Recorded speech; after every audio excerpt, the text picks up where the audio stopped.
para klien, dan juga mereka memerlukan pengetahuan yang sebaik-baiknya untuk menghindari penularan dari penyakit COVID atau epidemi.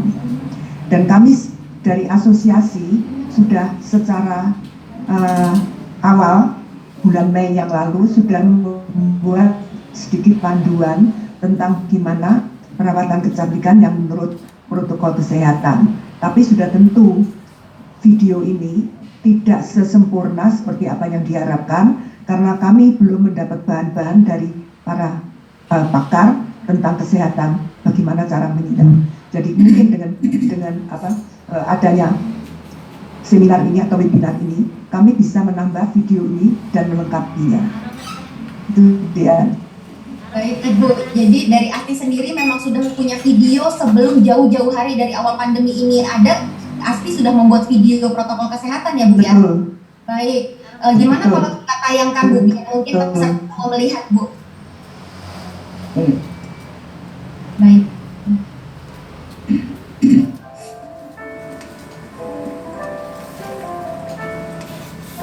Kami mungkin ketika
Baik, Ibu Kusuma Dewi, kita sudah lihat videonya lengkap sekali ya Bu. Mungkin ada statement dari Ibu terkait video ini Bu? Mengenai video tersebut belum sempurna karena kami juga belum terlalu lengkap dan belum tahu peraturan-peraturan yang berlaku.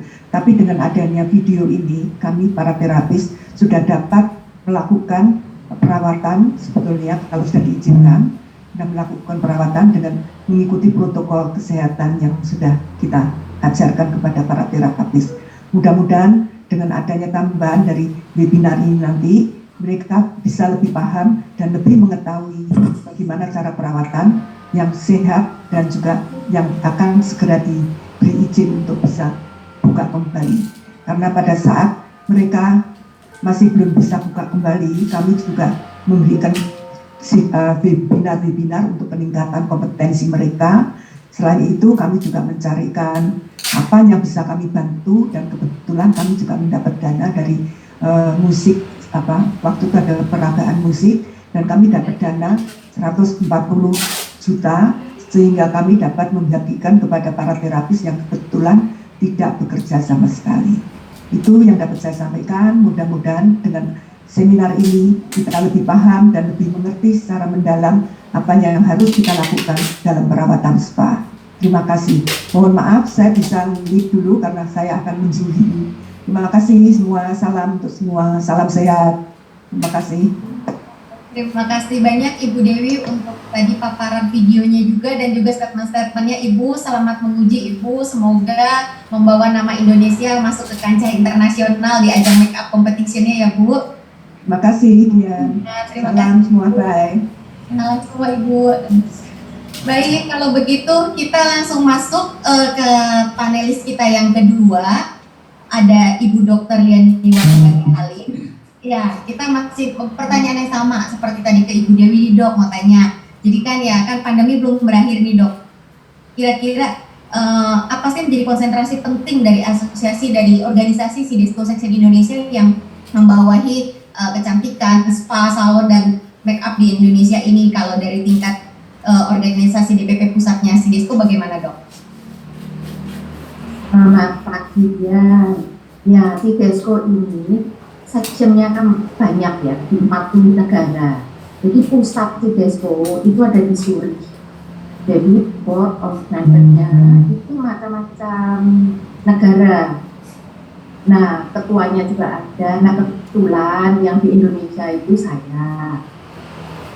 Karena Sidesco ini bergerak di bidang beauty and spa dan juga manajemennya, manajemen beauty and spa juga.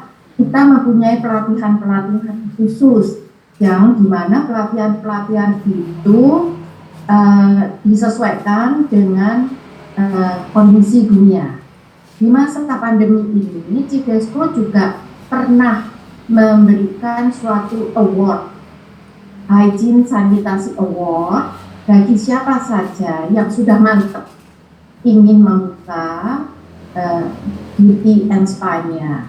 Nah, memang di dunia-dunia lain memang ada yang tetap buka, tapi mereka tidak setuju dengan home care. Kenapa? Karena kalau home care itu lebih risikonya lebih banyak. Karena kita tidak tahu di rumah tersebut ada yang terpapar tidak begitu. Jadi keyakinannya di masa-masa pandemi ini lebih diarahkan ke salonnya atau spa-nya gitu.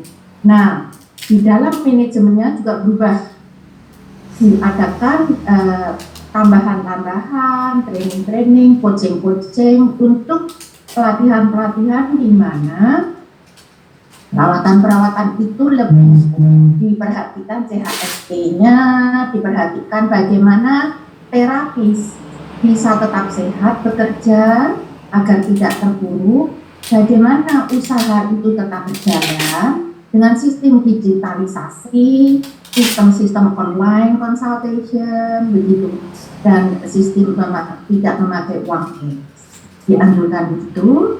Dan juga untuk manajerialnya juga pemilik harus ikut bertanggung jawab dan aware terhadap usahanya, karena memang kan masih banyak salon dan spa yang tutup. Tapi ada di beberapa, memang karena regulasi, tetapi ada beberapa tempat karena misalnya di dalam hotel bintang 4 atau 5, di mana hotel-hotel tersebut itu sudah dilakukan CHSE. Nah, CHSE itu juga memperkuat di mana spa kita itu boleh buka, tapi itu harus persetujuan Pemda dan Pemda setempat dan sebagainya ya, dan persetujuan dari arahan dari hotel. Tapi bagi spa-spa standalone, apabila mereka sudah mempunyai protokol yang baik, mereka juga boleh buka, tapi dengan tetap penjadwalan waktu. Jadi terapisnya juga masuk tidak setiap hari. Jadi crowded dari kerumunan dari di dalam salon dan spa itu dikurangi. Begitu dengan berapa orang yang boleh masuk di dalam berapa meter persegi usaha tersebut. Dan juga kita juga menggunakan, jadi banyak sekali waste menurut saya. Sekarang ini banyak sekali waste, disposal waste, jadi pembuangan itu banyak sekali, dari sarung tangan, dari APD yang tadi kan kelihatannya mengerikan gitu ya, tapi mungkin sekarang kalau sudah mulai tenang nanti kan lebih simple. Nah juga seperti spot gitu. Nah juga limbah, pembuangan limbah itu perlu diperhatikan. Kenapa? Karena di dalam salon and spa, hair salon juga itu ada benda-benda kimia, jadi termasuk di dalam risiko yang sedang berat. Nah sedang berat itu biasanya limbah B3, jadi harus ada kerjasama dengan pengelola limbah. Gitu. Nah ini lebih rumit dan lebih perlu kerjasama tim yang erat di antara beberapa kementerian sehingga berjalan lancar. Kasihan kalau pada tutup tuh, kasihan mereka karena banyak sekali yang PHK, banyak sekali yang gajinya cuma tinggal separuh.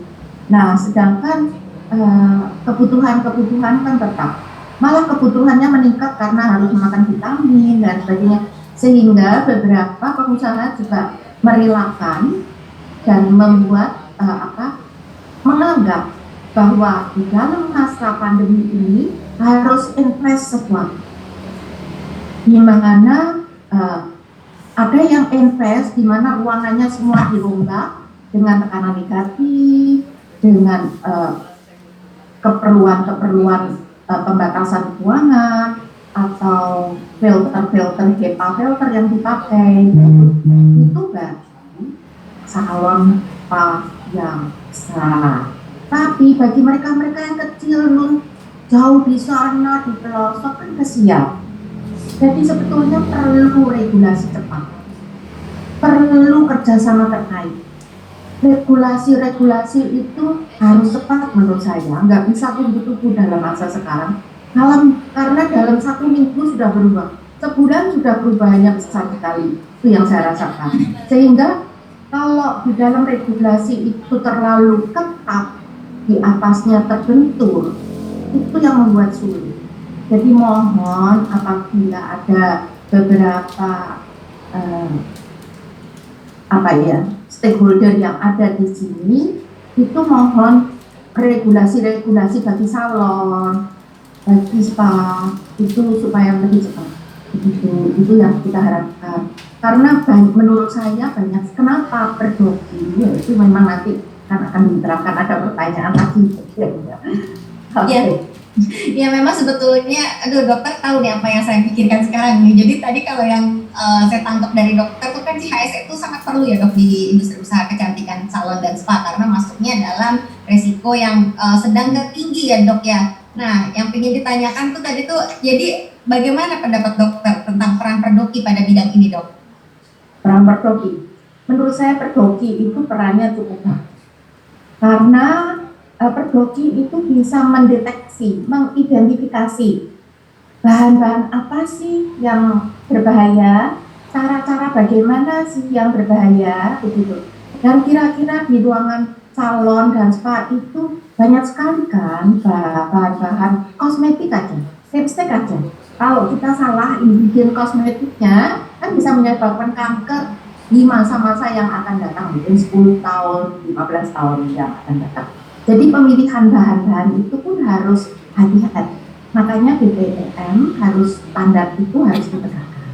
Gitu loh. Jadi angka regulasi itu harus ada. Terus air ya, air yang dipakai air apa? Nah, kalau kita memakai air yang kotor, ada jamurnya, terus gimana? Kalau orangnya agak gemuk, sering keringetan, nanti tumbuh jamur, gitu loh. Jadi, terus pembersihannya misalkan di spa yang memakai batap kayu, kan itu porus. Nah, kalau kita lihat di bawahnya berjamur, apa enggak kaki kita nanti berjamur? Airnya yang buat rendaman ada jamurnya. Jadi benar-benar CHSE ini sangat penting buat saya.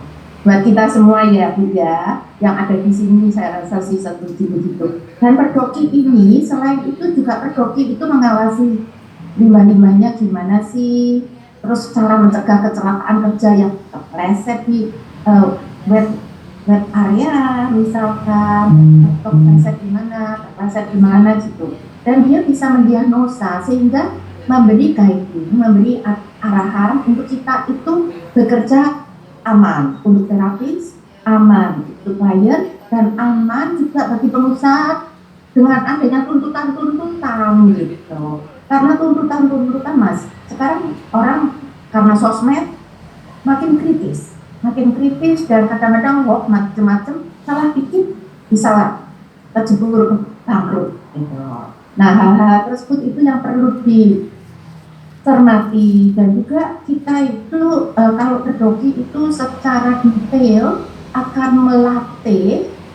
melatih bagaimana dan apa yang cukup aman bagi terapis, bagi pengusaha, dan bagi semuanya, dengan arahan-arahan dari kesehatan yang cukup bagus gitu. Terus juga apabila ada terapis yang cacat misalnya, karena cacatnya itu kecelakaan kerja di tempat kerja.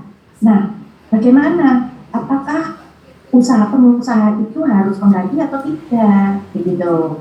Dan harus apakah sesudah rehabilitasi boleh kerja lagi? Selain itu juga mengembangkan dan melaksanakan program kesehatan dan keselamatan kerja yang harus ada di setiap salon spa. Begitu. Jadi itu menurut saya sih penting ya, dan juga mereka akan mengajarkan kebugaran dan penilaian kesehatan para pekerja atau terapis yang ada, dan mereka tuh sebetulnya fit to the job ya, gitu.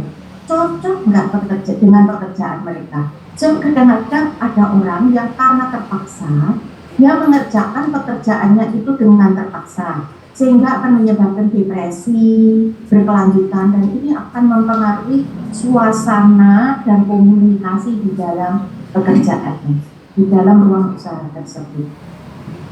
Begitu ya, gitu menurut saya.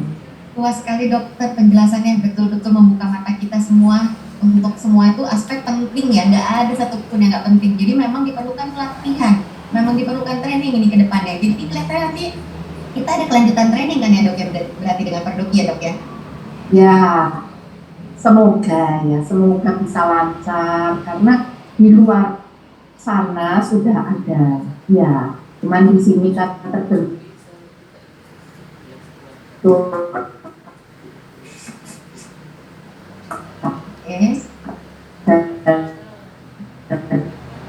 banyak sekali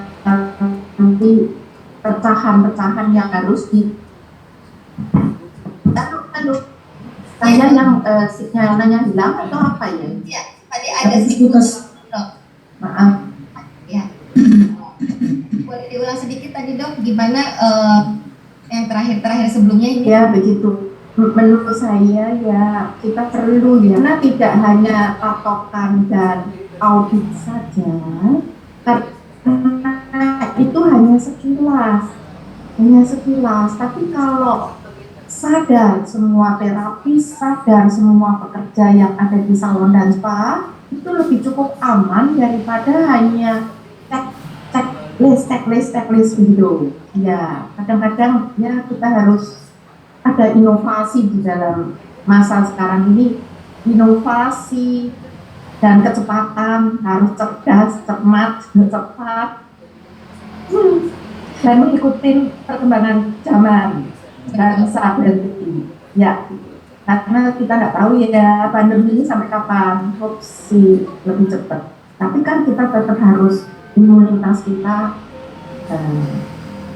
lebih baik. Dan tadi dari Pak Alex, saya dengar Herbal Wellness itu ada herbal ya. Di beberapa salon bukan spa kita akan memakai herbal. Mungkin itu peraturannya dan sebagainya itu dipercepat dan dipermudah karena kita membutuhkan masyarakat membutuhkan itu supaya nggak bingung. Ya, baik. Terima kasih banyak Dokter Liani atas penjelasannya, sangat membuka pikiran kita bahwa memang sebetulnya fokus itu tidak hanya sertifikatnya saja loh. Jadi kita tidak mengejar sertifikatnya. Sertifikasinya itu justru nomor 2. Yang paling penting itu adalah bagaimana kita paham, kita mempraktekkan di usaha kita terkait panduan CHSE ini. Jadi ditunggu kelanjutan untuk trainingnya, baru nanti kita bisa mensertifikasi usaha kita. Karena kalau hanya sertifikasi itu hanya sesaat ya dok ya, hanya checklist oke gitu kan. Apakah sudah dipahami oleh si pengusahanya, apakah sudah dipahami oleh para karyawannya, dan juga apakah sudah mensosialisasikan ke tamunya, itu tentunya harus lebih dalam dengan pelatihan ya dok ya. Baik, Dokter Liani, mohon izin sebentar, saya akan berpindah ke Ibu Astuti Yudo. Mohon tidak kemana-mana, nanti saya akan kembali lagi kepada Dokter Liani. Baik, selamat pagi Ibu Astuti Yudo, apakah sudah tersambung Bu? Sudah, Mbak Dian, terima kasih, selamat pagi. Selamat pagi Bu Astuti. Ini Bu Astuti Yudo ini kan dari Tiara Kusuma ya. Ini tuh peserta banyak sekali dari Tiara Kusuma yang ingin dengar bagaimana pandangan-pandangan persepsi Ibu nih terkait kondisi saat ini nih Bu. Jadi ya sama mungkin pertanyaannya seperti tadi. Jadi kan pandemi ini kan belum berakhir nih Bu. Jadi bagaimana kita beradaptasi? Apa yang menjadi konsentrasi penting saat ini dari Tiara Kusuma yang Ibu bawahi di tingkat DPP Pusat Bu? Ya, terima kasih Mbak Dian. Kami dari Tiara Kusuma itu adalah persatuan ahli kecantikan dan pengusaha salon Indonesia yang anggotanya sudah tersebar di 33 provinsi, dan alhamdulillah hari ini 20 provinsi lebih yang sudah hadir, 25 provinsi lebih, dan alhamdulillah supportnya banyak dan antusias mereka.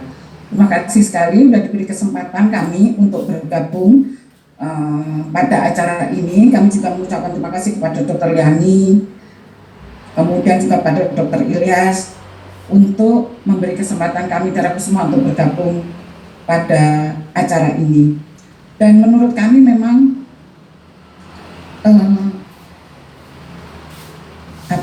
perlakuan atau penerapan CHSE ini sangat penting, terutama untuk salon kecantikan dan spa seperti apa yang dikatakan Dr. Liani. Karena salon kecantikan dan spa itu memang yang sangat riskan sekali untuk penyebaran penularannya, karena mereka kontak langsung dengan klien, dengan pelanggan. Jadi menurut saya ya memang harus diterapkan. Karena itu saya juga kepengen, makanya saya mengundang DPD ini untuk ikut mendengarkan ini apa yang harus disiapkan, apa yang harus dilakukan oleh pemilik salon, pengusaha salon seluruh Indonesia, tidak hanya yang ada di Jakarta, tapi dari pelosok ujung barat sampai timur, sehingga mereka semua menerapkan prokes atau CHSE ini dengan baik. Dan alhamdulillah mereka juga mengerti dan sangat antusias, karena ada beberapa DPD yang sampai di pelosok-pelosok itu memiliki salon kecantikan. Itu seperti yang tadi dikatakan oleh Dr. Yani, ada salon besar, bahkan ada salonnya kecil-kecil yang rumahan. Itu pun harus mentaati dan mengikuti peraturan-peraturan seperti yang harus dilaksanakan di CHSE ini. Jadi alhamdulillah ini juga dari Jawa Timur.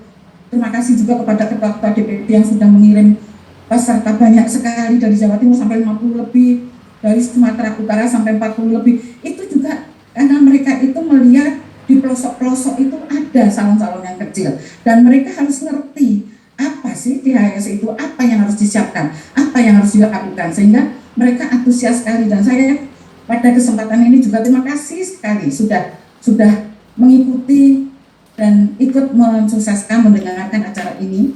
Terima kasih sekali pada para ketua DPD yang antusias juga, yang care juga, karena ini kita yang pertama kita konsentrasikan itu harus menjaga kesehatan, terutama untuk diri sendiri dan kesehatan untuk keluarganya. Yang pertama, sebelum dia bekerja di salon, itu keluarga dan diri sendiri harus sehat dulu.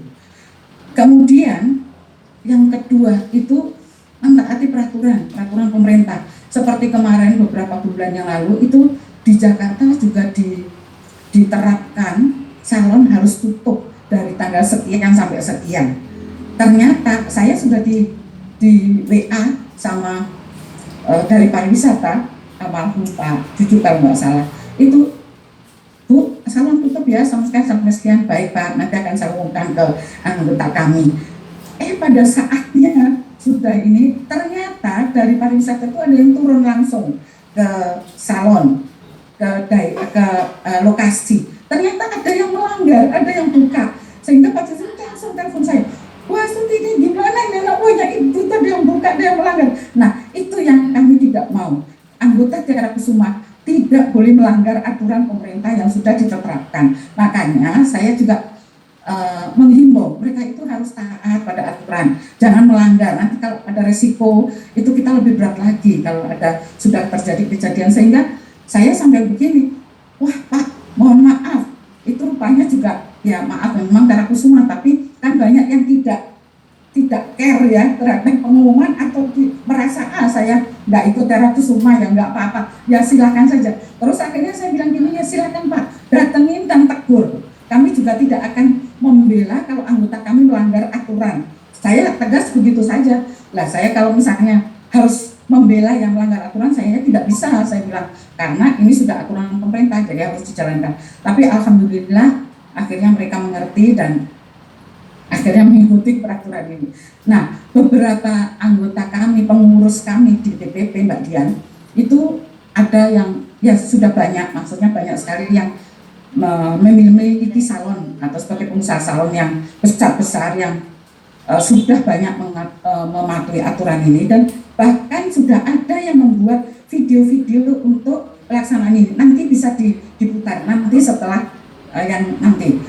Kemudian saya juga senang, dan itu juga saya minta untuk supaya nanti disebarkan ke anggota-anggota yang lain. Apa yang tidak harus sebaik atau semewah atau seperti itu, tapi paling tidak menerapkan apa yang sudah dilakukan oleh mereka-mereka yang di sini yang sudah sampai memberikan video seperti itu, contoh-contoh, sehingga di tempat lain itu nanti akan menyesuaikan gitu. Jadi tidak harus itu seperti Pak Rudi Hadiswarno juga sudah membuat videonya, Pak Alfon juga sudah membuat videonya, Pak Andi juga. Jadi banyak beberapa teman-teman yang tim artistik, ketua-ketua di DPP semua itu sudah pada membuat video-video yang memang harus dibuat untuk memenuhi protokol kesehatan pada pelaksanaan atau pelaksanaan di salon kecantikan, sehingga tidak menyebabkan COVID-19 atau bahkan sampai ditutup, jangan sampai kayak.